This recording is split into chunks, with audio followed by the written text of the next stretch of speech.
Dollar यानी कि दुनिया में सबसे ज्यादा पावरफुल करेंसी कहे जाने वाली डॉलर, ठीक है। लेकिन डॉलर का आज के समय में हाल कुछ ऐसा होता जा रहा है जैसे पाकिस्तान का। आपको पता होगा कि पाकिस्तान कब डिफॉल्टर हो जाए या पाकिस्तान कब देश पूरी तरीके से बर्बाद हो जाए किसी को नहीं पता। तो इसी तरीके से धीरे धीरे हाल होता जा रहा है डॉलर का। हालांकि आज भी डॉलर की कीमत भारत में काफी है, यानी $1 भारत के 100 रुपए के बराबर है, ठीक है।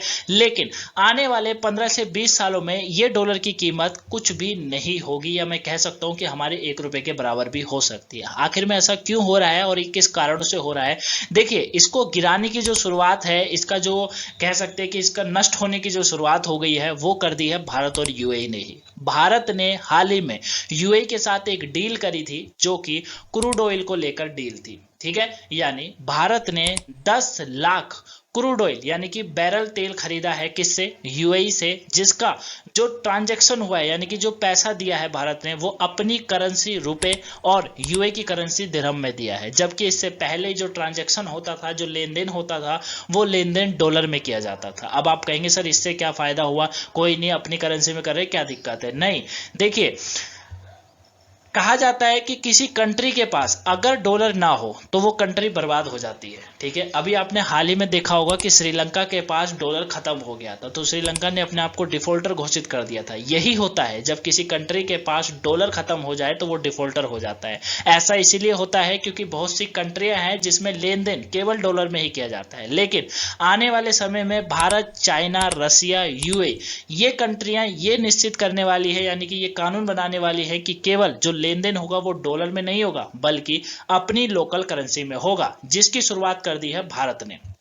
भारत ने यूएई के साथ करा है तेल को खरीद कर, जिसका रुपये का जो है अपनी करेंसी में लेन देन करा है। इसकी जो जानकारी दी गई है वो यूएई में ही हमारे दूतावास है जिनका नाम है संजय सुधीर, उनके द्वारा दी गई है। उन्होंने बताया है कि पहली बार ऐसा हुआ है विश्व के अंदर कि भारत और यूएई के बीच में लेन देन अपनी करेंसी में देखने को मिला है। अब ये जो लेन देन है वो यूएई की Abu Dhabi national oil company और इंडिया की अपनी ऑयल कॉरपोरेशन के बीच हुआ है, ठीक है। इंडियन ऑयल जो कॉरपोरेशन है उसके बीच में देखने को मिला है, ठीक है। दूसरा, भारत ने यूएई के साथ ही क्यों करा है? देखिए, क्रूड ऑयल की अगर कीमत कहीं पर पूरी होती है, मतलब क्रूड ऑयल अगर भारत कहीं से पूरा करता है तो सबसे ज्यादा यूएई से करता है, ठीक है। याद रखिएगा, टॉप 3 कंट्रियां हैं जहां से भारत सबसे ज्यादा क्रूड ऑयल की जरूरतों को पूरा करता है। सबसे पहला है मिडिल ईस्ट वाला इलाका, जहां से भारत 52.7% क्रूड ऑयल की कीमत को अपनी जो है जरूरत को पूरी करता है। उसके बाद अफ्रीका से 15% और यूएई से 14% क्रूड ऑयल की अपनी जरूरत को पूरी करता है, ठीक है। दूसरा, ये याद रखिएगा, अगर टॉप 5 की बात करेंगे तो इसमें नाइजीरिया का नाम जुड़ जाता है, इराक का नाम जुड़ जाता है और ईरान जो है, इस माफ करेगा, यूएई जो है, अमेरिका जो है, उसका भी नाम इसमें जुड़ जाता है, ठीक है।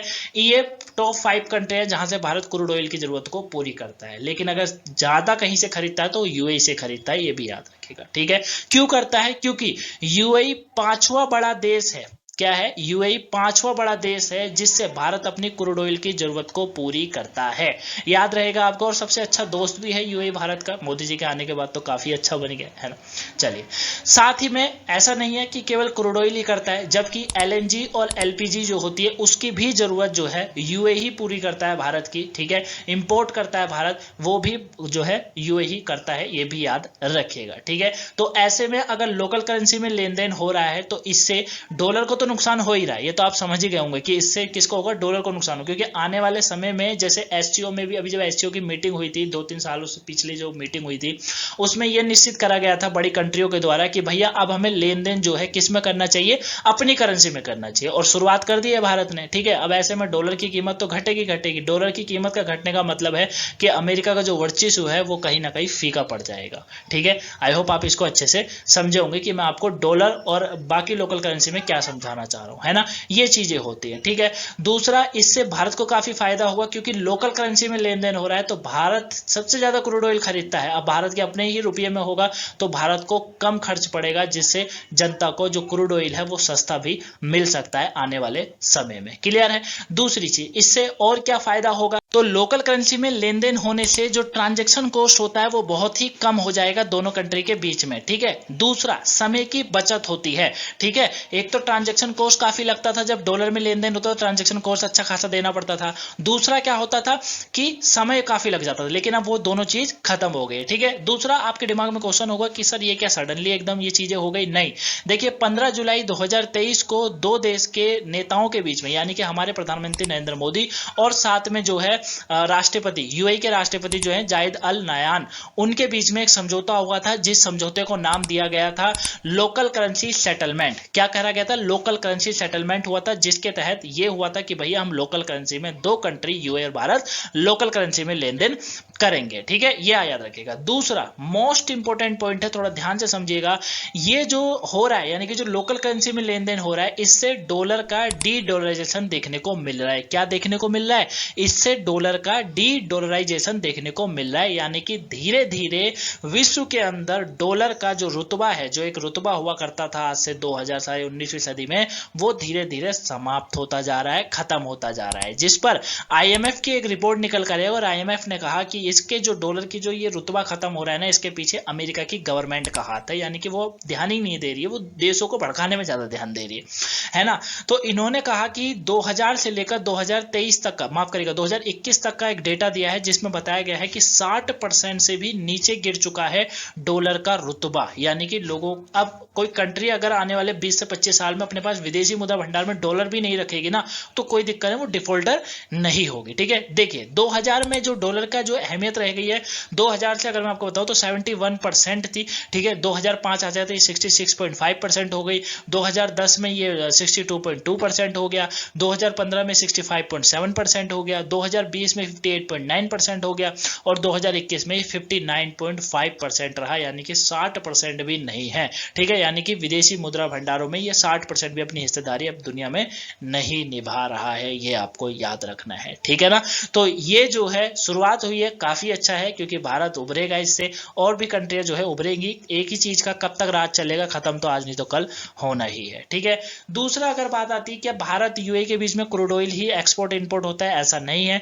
देखिए और भी बहुत सारी चीज है, जैसे पेट्रोलियम, तो आपको मैंने को बता ही दिया आपको कि पेट्रोलियम प्रोडक्ट जो है वो तो होता ही है, साथ में जो है मेटल होता है, ठीक है। स्टोन जो होता है वो भी होता है, जेम्स एंड ज्वेलरी जो होती है ये करी जाती है, मिनरल्स, फूड आइटम्स जो होते हैं जैसे अनाज हो गया, चीनी, फल हो गए, सब्जियां हो गई, चाय, मांस हो गया, ठीक है। सी फूड जैसी चीजें भी एक्सपोर्ट इंपोर्ट होती है दोनों कंट्रियों के बीच में, यानी कि यूएई को भारत के प्रमुख एक्सपोर्ट में माना जाता है, याद रखिएगा।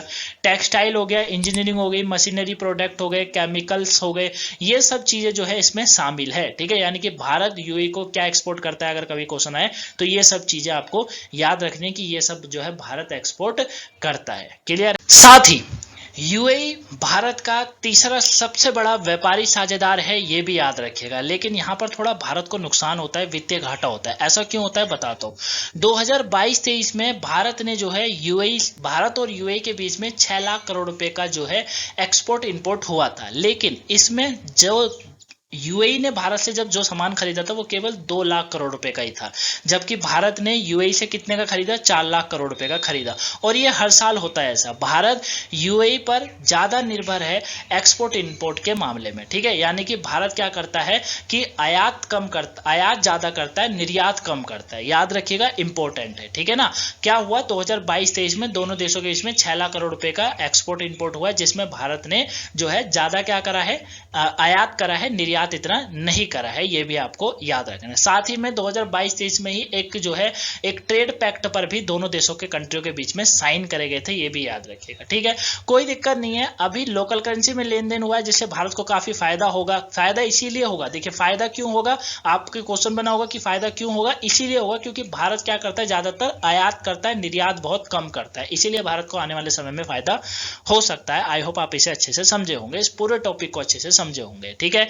आने वाले समय में हम उभरती हुई देश हैं, कंट्री हैं, ये आप सब बहुत अच्छे से जानते ही हैं, ठीक है। हालांकि ये अच्छा है कि हमारा हाल दूसरी कंट्री जैसा तो नहीं है, कम से कम कि हम लोन के लिए इधर उधर फिर रहे हो, कुछ नहीं, ठीक है। हम आयात ज्यादा करें, निर्यात कम करें, कोई दिक्कत नहीं है। एक ही जगह पर हर चीज मिल जाए ऐसा तो मुमकिन होता नहीं है, ठीक है।